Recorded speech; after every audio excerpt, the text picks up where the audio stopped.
So let's start with an interesting topic of the neck region, that is the posterior triangle of neck. It is usually asked as a SAQ in the examination. So then let's begin with it with a small diagram which shows the side view of a person's face and neck region. This is the ear pinna and this is a mastoid process. Very simple diagrammatic diagram. So as we can see,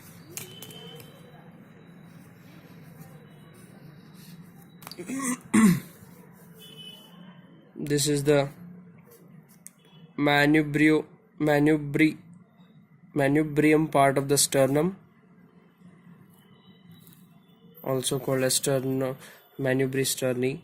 This is the clavicular part, clavicle, and this is the scapula, that is spine of scapula.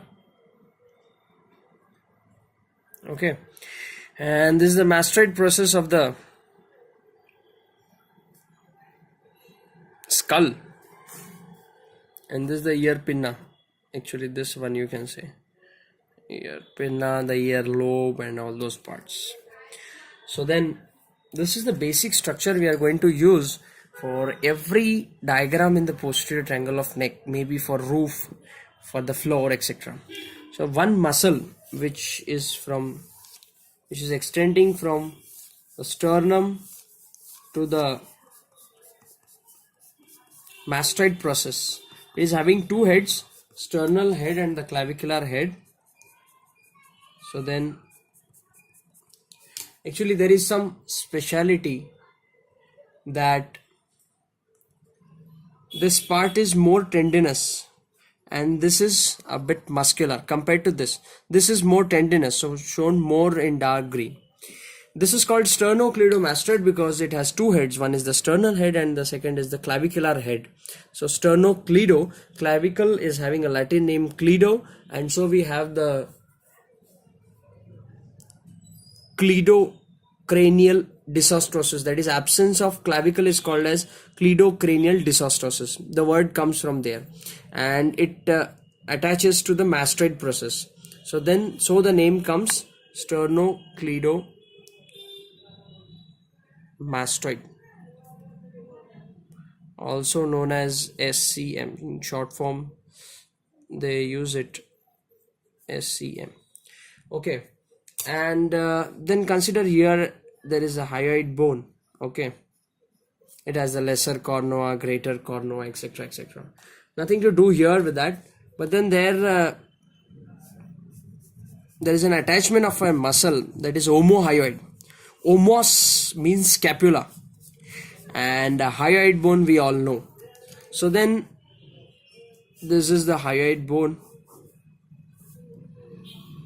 Okay, and this omohyoid, since it is attaching to the scapula here, okay, I forgot to show the trapezius muscle here. Because of the attachment of the muscle trapezius in this diagram, we cannot see the clear-cut attachment of omohyoid with the scapula. So then this is the part. Okay, so then this omohyoid, omos in Latin means scapula and hyoid we know. So it has two bellies. Okay, this is the superior belly.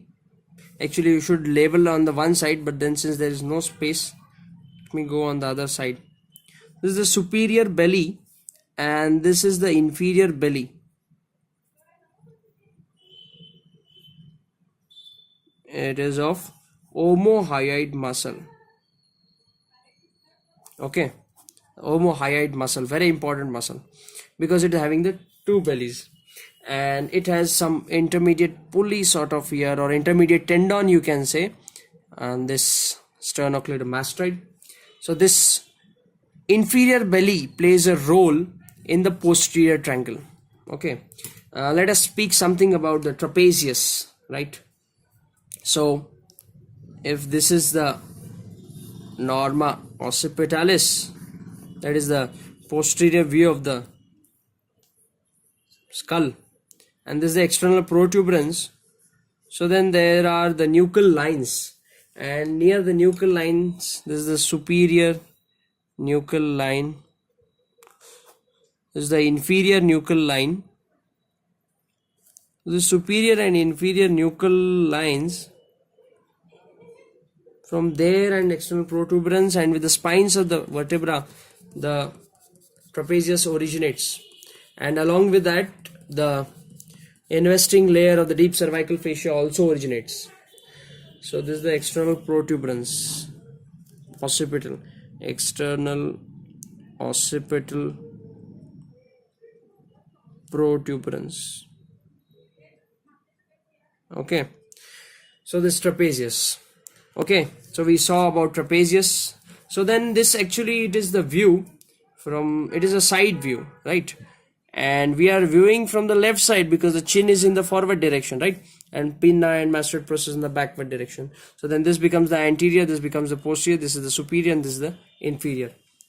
Okay, demarcation of the diagram. And this is the hyoid bone. So then the boundaries formed are the posterior margin of the sternocleidomastoid. It forms the anterior border of this posterior triangle. The base is formed by the clavicle, and the anterior border of the trapezius muscle, if you see it in the three-dimensional way, it appears like a curtain, okay, on the both the sides. Posterior triangle lies on both the sides. So then the anterior border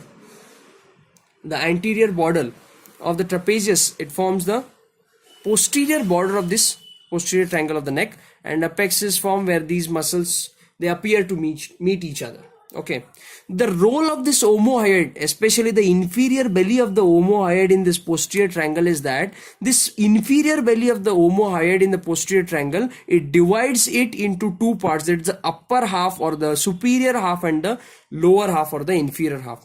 This superior half is known as occipital part of the triangle, or you can say occipital triangular part. And the lower part, this lower half, it is known as the subclavian triangular part, or also known as supraclavicular triangle. Also known as supraclavicular triangle. So this is the important demarcation. These points may fetch marks and they are quite interesting. So then role of omohyoid, the boundaries, that's it about. So this diagram is basically about the boundaries of the posterior triangle, and you may mention about the origin insertion as well. Thank you.